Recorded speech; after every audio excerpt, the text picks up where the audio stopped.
Hey guys, Tim's on. Hey Tim, yeah, right here.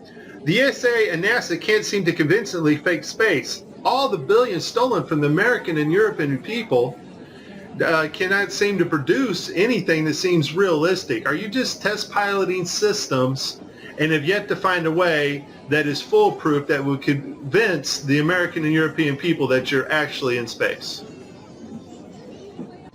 Everything we do up here, it's cutting edge technology. We're developing new systems, we're using new materials, we're coming up with new techniques. And in order to improve and to move forward, it's good to have that kind of test pilot mentality. Tim, watching some of your clips though on the ISS, you seem to be pretty horrible at deceiving people. Are you doing anything to correct that situation? Practice makes perfect. Give me another week.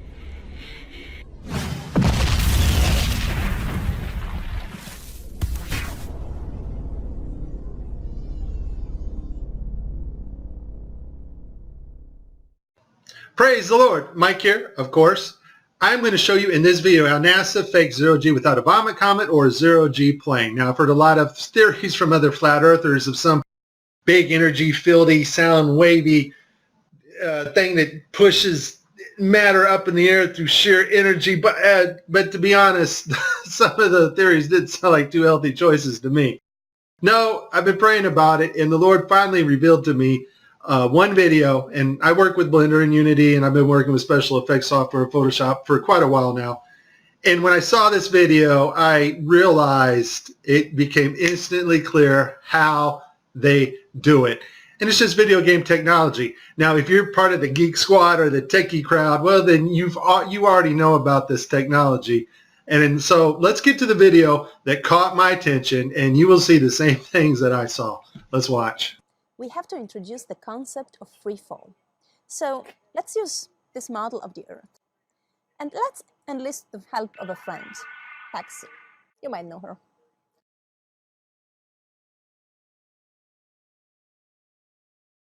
So what is significant about this video is, number one, it was live to school children. Number two, we have this stuffed animal that is transitioning in on another video channel. And the actor is able to reach up and grab this doll in real 3D space and manipulate this doll with their hands. And so the only way you're going to pull that off is with one technology. And that technology is virtual reality. More importantly, though, something called augmented virtual reality. Now, before 2012, NASA used masking techniques much like we do in Photoshop and After Effects.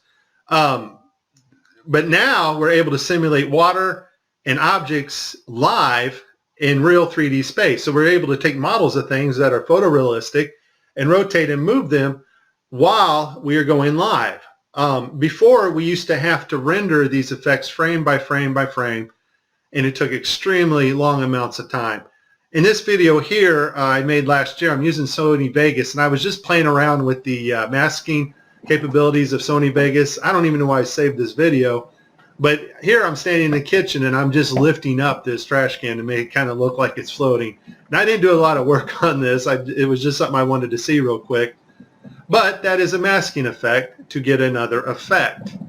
We now have the technology to simulate water, materials, fabrics live in real 3D space with virtual reality, but better yet, augmented virtual reality. And all augmented virtual reality is taking the objects in 3D space from a virtual reality world and putting them in our world on another screen, which we can see, manipulate, and touch with virtual reality contacts or glasses.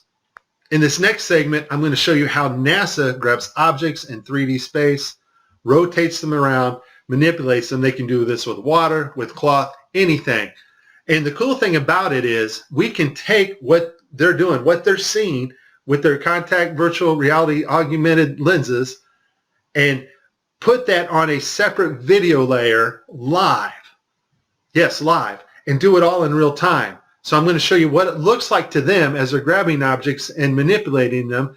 And then I'm going to show you Microsoft's HoloSense video, their demonstration at E3 a couple years ago, of bringing a virtual reality into our world, and it is simply amazing. Let's watch. Specifically, how HoloLens can turn every room of your house into a personalized video game level. But today, we want to take mixed reality one step further. So we've got something new to show you. Holograms you can hold.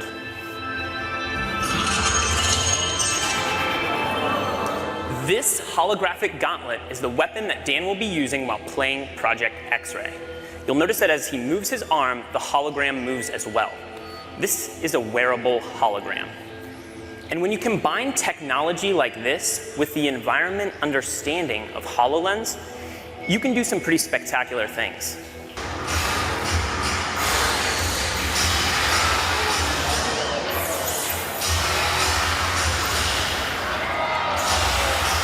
Dan can even use his shield to defend himself.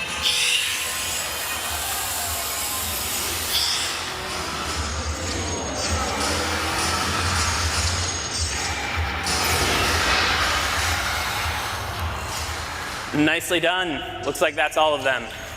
In 2012, NASA got tired of faking weightlessness by using the zero-G plane, better known as the Vomit Comet. So in 2012, they started soliciting companies that specialize in real-time augmented virtual reality so that they can fake weightlessness and floating objects in the air in real time. Simply the cost of the plane and the safety concerns and the fact that they weren't very good at it. They didn't go to Hollywood, which most of Hollywood's effects are post-processing. That's after the video is made. They needed something they can do in real time and make it look realistic. And so I'll put this link in the description. They found a company called Telemetrics. Thank you, Debbie Jeran, for bringing this to my attention. After I researched this, lo and behold, I found out our government has a contract with these people. And Telemetrics, basically what they do is they help news teams and they bring broadcasts together in real time, and they're able to create sets, cities, anything you want in a virtual reality world and make it look absolutely 100% real. They're also able to bring different people from around the world, put them in the same room and broadcast live, give them desks, whatever they need to make the broadcast. So it's a pretty amazing company. Here we see Johnson Space Center. Telemetrics provided latest camera robotics technology at NASA's government television at Mission Control. Why do you need to fake virtual reality sets at Mission Control and Johnson Space Center? I think we know the answer to that when we saw Tim Peake on the gridded blue screen. So this next segment, I'm going to show you what it looks like when virtual reality being broadcast live doesn't work out so well because the system's not perfect. And then at the very end, I'm going to show you the mother of all screw-ups when they actually have a channel shut off that should be on. Because once again, these astronauts are looking in 3D space. They are grabbing objects because they're wearing augmented contact lenses. And if that object's not there broadcast to the viewers live, then it's going to look pretty ridiculous. So let's see some of NASA's screw-ups. I'll cover them as they happen, and then we'll move on to the final. Okay, so this is one of NASA's older videos where they use post-processing and masks. This is a video layer mask in augmented virtual reality. We're going to see him lose his finger here. The watch glitches out. So I guess virtual reality accidents can cause loss of fingers. In this next video, we have Caddy. Now I want you to pay attention to her neck and the way her neckline goes into her shirt. It's cut off. And the necklace. Apparently they wanted to show how cool this necklace looked. Unfortunately, it's not perfect. The necklace goes in and out of her shirt unnaturally, and her neck glitches in several places. I literally spent hours going after probably 30 or 40 videos, probably had approximately 45 minutes straight of NASA messing up their virtual reality setup. I tried to pick some clips that were obvious and some not so obvious. Show you some of the contacts. We're going to see Tim Peake with his contacts in, but these are virtual reality contacts overlaid on the eyes so actors can interact with things in 3D space, all in real time. In this next shot, we will get to see the whole arm setup and the virtual reality glove that covers all the way down the arm and hand. This allows the software to broadcast what we see video-wise as his arm in a shirt sleeve.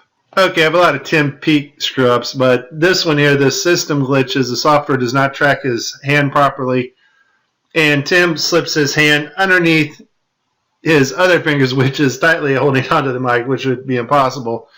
I don't think this is Tim's fault. Normally, Tim always moves his other fingers up while he slides his hand under. I just think the system didn't respond to his movements here. This picture here is actually Tim's fault. His hand breaches the 3D mic floating in front of him. In this next clip, we're going to see Tim's arms glitch out as he's manipulating a 3D bubble. Now, this bubble can be done in real time now. We have the technology to do that, which I showed you at the beginning of this.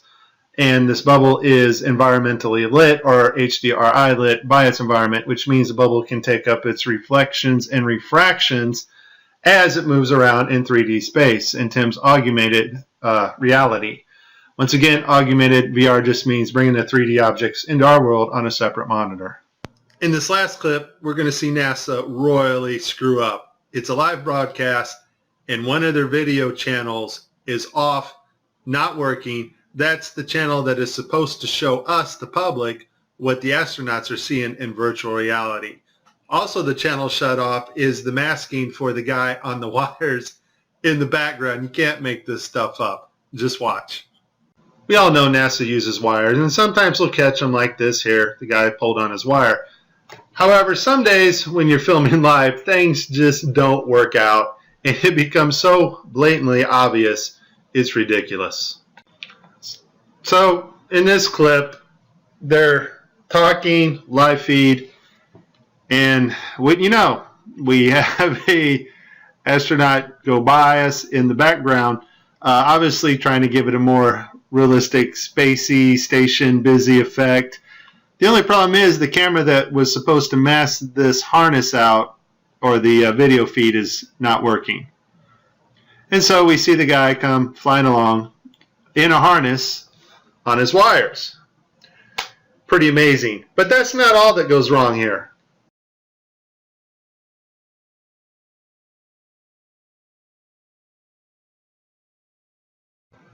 Okay, so you see to the right, this guy's flipping this hat. This hat's actually on another video channel in 3D space. It's virtual reality. They're wearing augmented contact lenses so that they can interact with these 3D objects. Now, in this scene, the guy on the left in the green shirt, he thinks he sees an object in 3D space that's being broadcast to him. So he grabs it and he puts it off to the side. He's looking straight ahead because he's looking at an object rotating in front of him, but the video channel is down that is supposed to show the viewers what we're supposed to see, and so we don't actually get to see the object that he is seeing. And I would just sum this up as a very terrible, bad, horrible day for NASA doing live feeds. Hey, Tim, you still there? Yeah.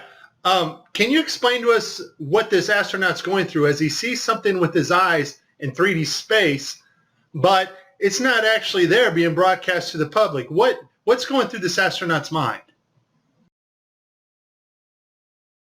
This system is sending signals to the brain that doesn't really match your eyes, and so your brain's trying to work out the two differences. Here's the thing. As much fun as this was, there is a time coming when you and I will not be able to tell the difference, and space has not changed. Technology to fake space has gotten better.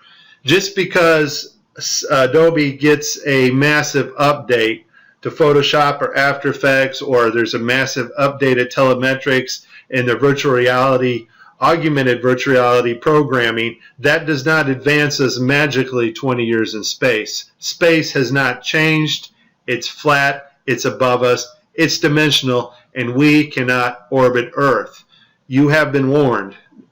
This is very serious stuff, and if you do not get it now, you won't get it later, because later you won't know the difference. This is Mike. God bless everybody. Please like and please subscribe.